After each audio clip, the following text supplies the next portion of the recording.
HP Media, la chaîne qui vous édifie. Nzambe sapesa yo pouvoir likola bato ba domina kalibota na yo. Nzamba sala biso mituka simikila te. Mais pourquoi monde de ténèbres ont manipulé biso? Parce que to miyebite bien aimé dans le Seigneur. Na lingina no miyeba ke liloba ezalaka kati na yo. Eza nzambe nda vanda kati na yo. Ozo pesa diable accès par rapport à ba porte belé ozo fongola bien aimé. Parce que molimo santo avanda kati na biso temple na yeza kati na biso. Mais tant yo comme ici temple na yo instrument donc au monde des ténèbres comme il jouer na vie na yo. Parole na zolo bela c'est Dieu. Il est la parole faite chair. Atika ki likolo pona kokufela yo nanga. Atika ngwende na ye pona komema masumu na yo nanga ye kwa sala ta lisumu te. Nalingo comprendre le banzamba mokolo lelo. Nalingo zonga na kibomoto na yo mutu nino yo zo reconnaître ko pesa ye passe. Oya pronosa maloba moko mabe likola vina o lelo vina yo rien ne marche. Mais mettons mususu yo moko kozala. Auteur ya malheur na yo. HP Media, la chaîne qui vous édifie.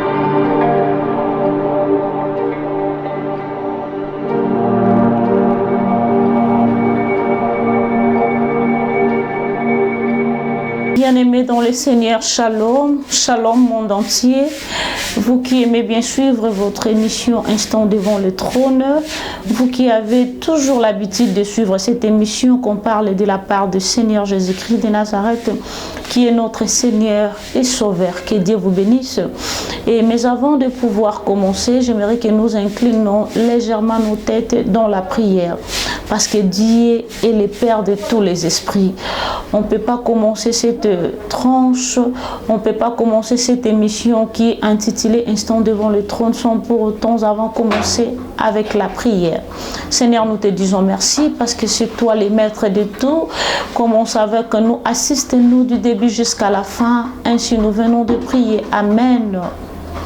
Bien-aimés dans le Seigneur, une fois encore de plus, shalom. Aujourd'hui, nous allons parler sur un thème qui est intitulé la puissance de la parole.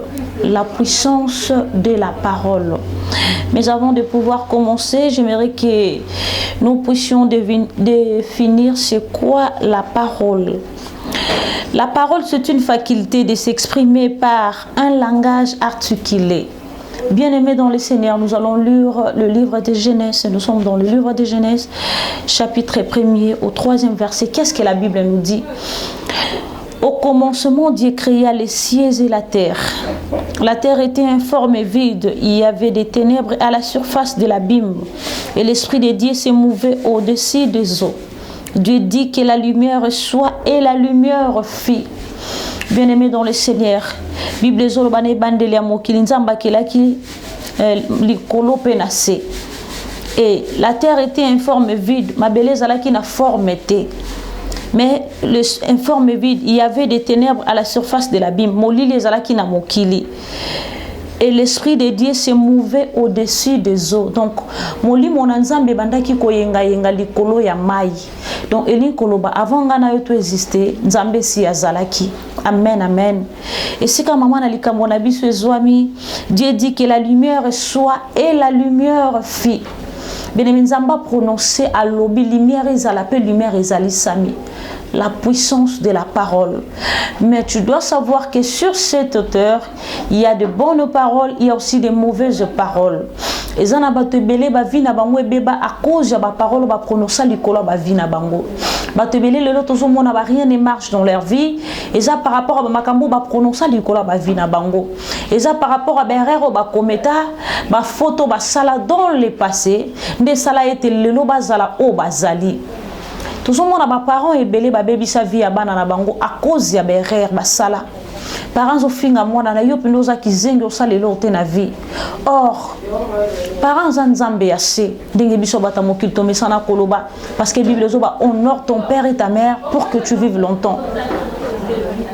Pour que tu vives longtemps wana ndenge Ephésiens zoloba na biso bien-aimé dans le Seigneur. Alors biso batamoki tolobi parents baza banzambe ya se ozomona mobota boti mwana na ye azo prononcer maloba mabe likola mwana tom sou par rapport à faute moko mwana commettre par rapport à mbeba moko mwana sali parents zo prononcer maloba mabe likola mwana ndo mona ka ba vie batebele et beba à cause ya ba mauvaise parole. Bien-aimé dans le Seigneur, lokola ndeko moko ayibaka soso ya mama na ye ayibi soso ya mama na ye lobeza nango soso na biso ya ndaku et ata mama atuni na ete na kowangana ata mama atuni na koyebisi après kenga muna yibaka ngo or mama yimaka alakelaka muto ayibaka soso wana et dans le futur moi na komaka koyiba eza cause ya ba parole mama a prononcaka likola muto ayibaka soso et la maman ne savait pas que ezalaki mwana na ye moko biologique nde ayibaka soso wana. Bien aimé eza ba mauvaise parole ou ba prononcer likolo ya vie na ye et maloba malamu pe ezalaka par rapport à ba acte musu muto azosala komona muto azosala makambo malamu ezosepelisa mitema bato bazo bénir yo. C'est ça des bonnes paroles, la puissance de la parole. Liloba epambolaka liloba pe kangaka yango zomona Yesu alobi na biso na Luc chapitre 10 le verset 19 que voici je vous ai donné le pouvoir de marcher sur toute puissance de l'ennemi et rien ne pourra vous nuire. Bien-aimé dans le Seigneur, parce que c'est la parole de Dieu. Nous allons lire un livre parce que dans Genèse chapitre 1 le verset 3 Nzamba prononce que Dieu dit que la lumière soit et la lumière fit. T'as la puissance aux paroles les anango. Donc alobika pour les alisa m'appelle alisa mi bien-aimé dans le Seigneur. Yo pe kobo sanate kozana pouvoir on nzamba tsa on nzoto. Nzamba pesa biso pouvoir ya kotambola likola ba puissance nyonso. Likola ba pouvoir maléfique, likola ba pouvoir satanique. Ozana pouvoir. Malobezala kana puissance. Malobezala kana pouvoir ya kofungola pe ya kokanga. Bien-aimés dans le Seigneur, nous allons lire un livre. Nous sommes dans le livre de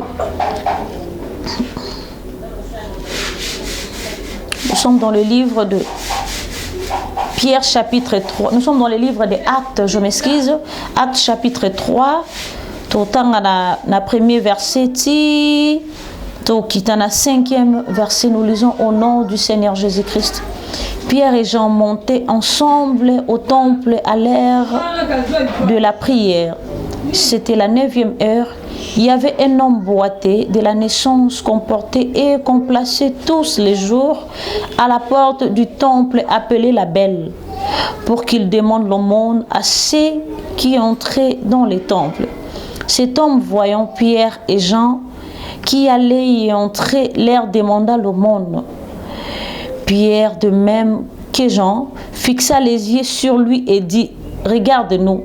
Il dit « Regarde-nous » et il les regardait attentivement, s'attendant à recevoir de quelque chose. Alors Pierre lui dit « Je n'ai ni argent ni or, mais ce que j'ai, je te le donne au nom de Jésus-Christ de Nazareth. Lève-toi et marche. » Et prenant la main droite, il le fit lever. Au même instant, ses pieds et ses chevilles devinrent fermes. Amen, amen. Bien-aimé, Bible zoloba. Pierre na Jean babadaki ko mata ko kende na losam ko kende na temple ko sambela. Mais liboso ya temple wana ezalaki na moto mo bande ko kemande donc ko senga azalaki mandia. C'était un mendiant. Azalaki muto pa bandaki ko monate, bien-aimé dans le Seigneur. Miso bandaki ko monate. Je m'excuse ma kole bandaki ko tambolate, bien-aimé dans le Seigneur. Lokola mesana ko senga mokile bien na ko senga vanda kaliboso église muto baka ko mema ya ko mema batika kayona po senga pour que sungai azo ya kolia, bien-aimé dans le Seigneur. Amoni Pierre na Jean bazokota na temple wana ya la Belle. Pona kwa ko sambela asengi bango ndenga mesana ko senga et Pierre na Jean ba ko bise tozana argent te tozana or ya ko pesa yote Mais na kombo na Yesu Masia telema petambola, ta la puissance ya parole. N'oublie pas que la parole de Dieu, c'est Dieu lui-même. La parole, c'est Dieu lui-même. On a parole on a zolo bena mokolo, ce sont des bonnes paroles. Parce que Pierre n'a jamais déclaré qu'il m'a loba malamu likolo avinaye, que telema na kombo na Yesu. Mais on a ba bote sebele, ba baby saka ba vie abana na bango. Mobota zola que la mona na sans le savoir. Maman, papa, faut contrôler la caméra, faut prononcer le colo à banana yo. Lobe cause la vie à banana et baby à cause ya maloba oyo lobaka. La Bible dit Ribin a été maudit par son père Jacob. Ribin a laqué la maki mabe. Pourquoi? Parce qu'il a qui n'a concubine ya papa na Jacob. Mettons Moïse aye nda ekolongo la malédiction wana. Bien aimé dans le Seigneur. Tu ba kamaloba nini ya ko prononcer. Ba vie ba te belé beba cause ya ba parole. Ma vie ba te beleza ko kangama à cause ya mabe ba salate. Mettons mususu erreur moko ya mukie, mobota prononcer maloba mabe likolo avina ye. Tom soupe cause la erreur na yo moko sala dans le passé, ba lakela yo mabe. Ba déclarer ba parole moko néfaste, ba parole moko négative. Oh lelo enuire vina yo. Oh lelo zo bunda na vie, rien ne marche à cause ya maloba o ba prononcer likolo avina yo. Bien aimé dans le Seigneur. La puissance de la parole. Malobeza la kanangouya, bien aimé. Josué Loba, à laquelle ma mabe moto à côté de ma pona ko rebâtir miraille à Jéricho. Bible Zoba, liel de Bethel, aïe côté le malobi, non.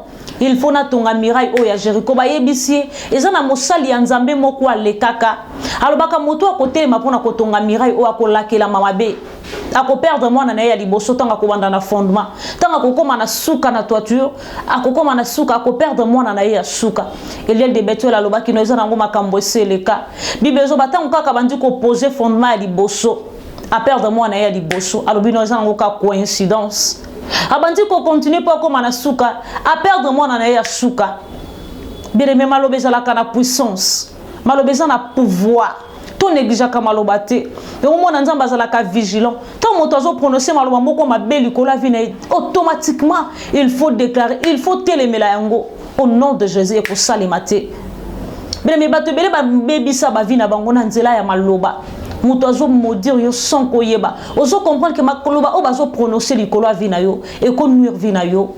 Bien aimé dans le Seigneur, malobeza na pouvoir. Moi nzambe fois la ka toujours éveillé na malobani bazo prononcer likolo avina ye. Nini o bazo sakana bo moina ye. Bazo lobela ye nini o ekosala nini dans les jours à venir. Bien aimé dans le Seigneur. Hier soit l'aube, Dieu dit que la lumière soit et la lumière fit. T'as la puissance ya maloba. Oh, ça a été mon kilio pour les alapés zalisama. Bien aimé dans le Seigneur, mon nzamba zalaka toujours éveillé. Malobani ni ba prononcer kalikola vinayo. Nini ba prononcer likola bo moinayo. Tom sozo se souvenir koko nanga ba koloba kananga maloba moko boye. Ba muso ba maudissa kayo sont les savoirs. Bazo prononcer maloba mabe likola bana na yo mama ozotala mama oyoza sina bana mama oyoza na bana eso boti moi so esi abota za la ka éveiller la vie ya bana na ye pourquoi mutum so akotala amwa mwana za kitoko mwana za mayele azo maudire mwana na yo mwana mutazo prononcer koza mayele bo mwana lobi akosana le côté na vie non étant que maman faut télémela au nom de Jésus na kombo na nzambo nga na sambelaka mwana ngo sala makamwa minene. Il faut prononcer maloba malamu likola vina yo likola bana na yo il faut déclarer ka maloba malamu lobo ko zalate maloba ne ko sala na vie ya bana na yo. Bien aimé dans le Seigneur, malobeza na puissance. Nous allons encore lire un verset. Nous sommes dans le livre de Jacques chapitre 5 le verset 17. Élie était un homme de la même nature que nous.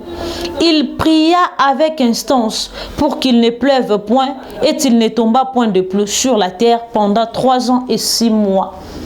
Bien-aimé, Élie babota kende babota yonanga, bien-aimé dans le Seigneur. Azala ki pe na moto bande ko benga papa na maman. Mais azo prier Kembula ebino kate pendant 3 ans et 6 mois. Pe salami, la puissance de la parole. La Bible dit Dieu derrière la parole de ses serviteurs, enfin de l'accomplir. Nzambazaka sima maloba basali na epote accomplir. Tom suso tuka motema ya mosala nzambe moko afonsa mitema ya bato mo ba prononcer maloba mabeli kola vina yo.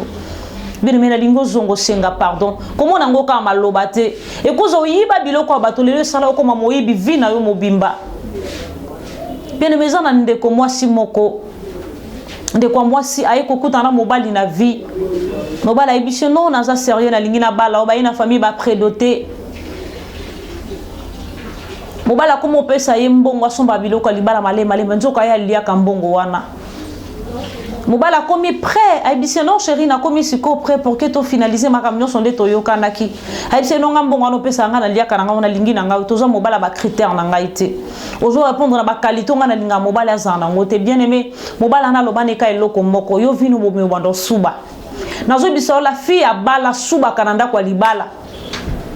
Asu atala lina moya ko suba. Et qu'on arrive à qui la belle famille, à qui qu'on souba et pas la belle famille n'embête aussi qu'à la qui. Moi na moi si à qui qu'on luka basala nzamba lobi na salaka motomoko ma bena vie. Tala izalaka boye et comme kana banda ko liambongo na ye, a obisa ngana bando souba. Bebi c'est Lucas senga tanga sengi pardon basala nzamba ba prier atika ma mbor souba. Bien aimé na lingo zonga na na kibo moto. Malobani ba prononcer likolo vina yo parce que parole on na zolo belana pourquoi lelo c'est Jésus-Christ de Nazareth. C'est lui qui est la parole faite chair. Nzambe wana tika likolo kita na sepote ya kokufela yo nanga. Bien aimé dans le Seigneur, eza yende na lingo salela. Eza yende na lingi oyo kapotem ota ekati na bomo na yo. Ni no koki kopesa Nzambe parce que la Bible dit l'or et l'argent appartient à lui. Oko pesa nzambe zaka motema na yo, pesa nzambe vi na yo, enfin qu'il y a vanda kati na yo. La Bible dit fais de l'Éternel tes délices et il te donnera ce que ton cœur désire. Recommande ton sort à l'Éternel, mais à lui la confiance et il agira. Sala nzambe nyonso ya yo. Linga nzamba sala likolo na yo, nzamba sala guide na yo. Yo mizongi sa sima bien-aimé. Ba nyonso batambola na nzambe balonga. Parole tozolobela c'est Jésus-Christ de Nazareth. Na lingi tozonga ka mukie na livre ya Genèse wana. La Bible dit au commencement Dieu créa les cieux et la terre. La terre était informe et vide. Il y avait des ténèbres à la surface de l'abîme. Et l'Esprit de Dieu se mouvait au-dessus des eaux. Dieu dit que la lumière soit et la lumière fit. Dieu dit que la lumière soit et la lumière fit. Mais dans le Seigneur. Nzamba zwa kita ko sala ba cérémonie et belete pour te lumière ezali sama. A déclaré qui directement peu lumière ezali sama qui. Nzambe tanga tindi Moïse qui nous libérer peuple à Israël. Aibisi Moïse va je te fais Dieu devant Pharaon. Nzamba salaki Moïse nzambe liboso a Pharaon. Nzambe sapesa yo pouvoir likola bato ba domina kalibota na yo. Nzamba sala biso mituka simikila te. Mais pourquoi monde de ténèbres ont manipulé biso? Parce que ton miyebite bien aimé dans le Seigneur. Na lingina no miyeba ke liloba izala kakati na yo. Eza nzambe nda vanda kati na yo. Ozo pesa diable accès par rapport à ba porte belé ozo fongola bien aimé. Parce que molimo santo vanda kakati na biso temple na yeza kati na biso.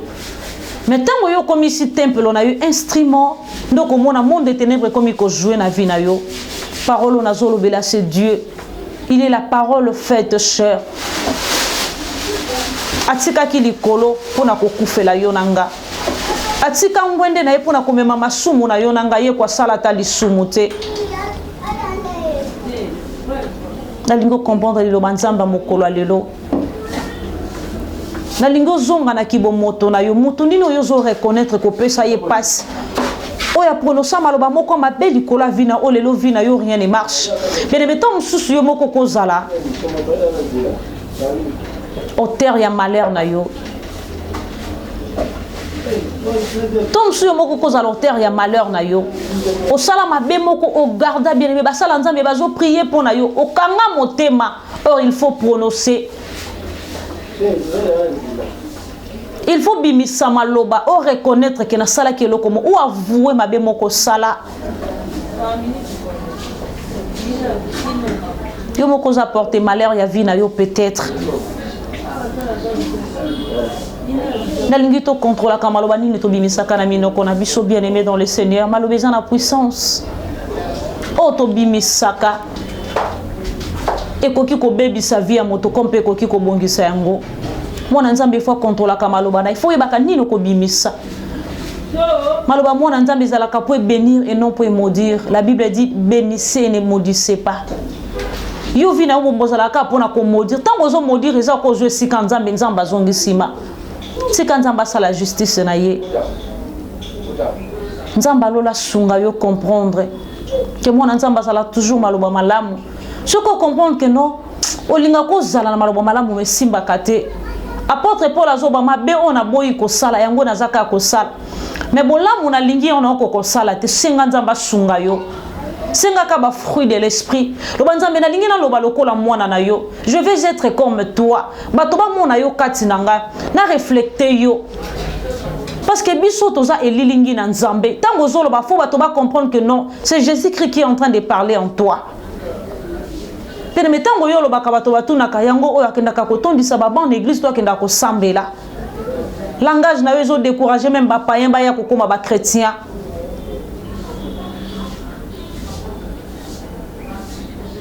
Tene me langage na yo pengisaka bato ebele.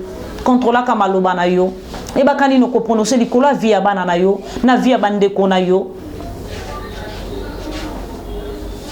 Entourage na yo we bakani no koloba nzamba lola kozanga te ko pambola yo liloba oyo kilelo tiango na misala kozela te nzamba uta likola kitapo kolobelo no nzamba yaka au travers basali na ye nzambe ye azolobela ona nzela na nzamba sunga yo osalela liloba oyo akozanga te ko pambola yo. Nous sommes déjà à la fin de cette émission Instant devant le trône. C'était votre humble servante Prisca Mbouzi, la présentatrice de l'émission Instant devant le trône. Nakoki Kosili Sate son qui n'a pas sa moto qui derrière la caméra, l'homme qu'on appelle Dédé Miongo, Aigle. Nzamba pambola batonio so balandi émission oyo boyo kakate me bote angona misala nzamba ozanga te ko pambola bino. Je salue celui qu'on appelle Papa Nono, je te salue.